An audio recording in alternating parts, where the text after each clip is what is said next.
procédons aujourd'hui au lancement de la vente du riz de Guinée, transformé dans les rizeries de Cinco, à Beila et de Mandiana. Donc il s'agit du riz étuvé, on appelle Barbara, et du riz blanc. Donc on a acheté auprès des producteurs locaux, qu'on a transformé dans les rizeries que nous avons réparées après 7 ans que c'est installé, que ça n'avait jamais été opérationnel. Donc ces produits-là sont en sac de 50 kg en riz étuvé, un sac de 25 kg en riz blanc, donc avec lequel on peut faire la bouillie et tout ça. Donc il y a plusieurs variétés. Donc il y a des sacs de 5 kg aussi pour permettre à chacun de pouvoir, en fonction de ses moyens, de pouvoir acheter le riz local et déguster. Je précise que c'est une phase pilote. Après la réparation de ces usines-là, nous avons commencé la transformation. Donc ce sont les tout premiers produits que nous mettons sur le marché. Par rapport à la qualité, c'est déjà approché des services qui s'occupent du contrôle de qualité pour s'assurer que le produit est de bonne qualité.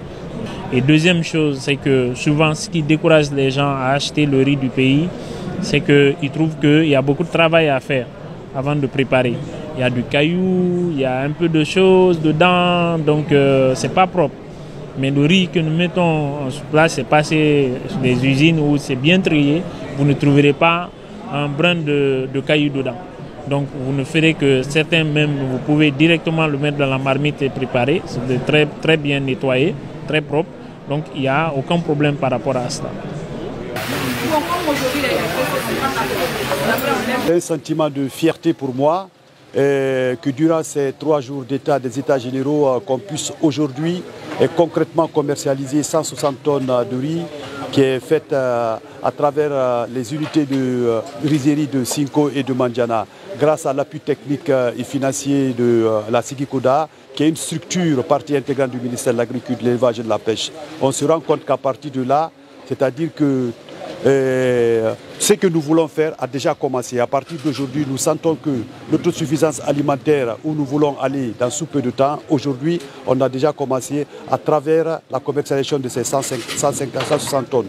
Je disais qu'il y a eu 600 tonnes qui sont déjà produites, mais vu la distance entre Mandiana, Cinco et Conakry, nous avons préféré garder les 440 tonnes à Cinco et faire venir les 160 tonnes à Conakry pour montrer aux populations de Conakry qu'il y a déjà la révolution verte qui a commencé à l'intérieur du pays.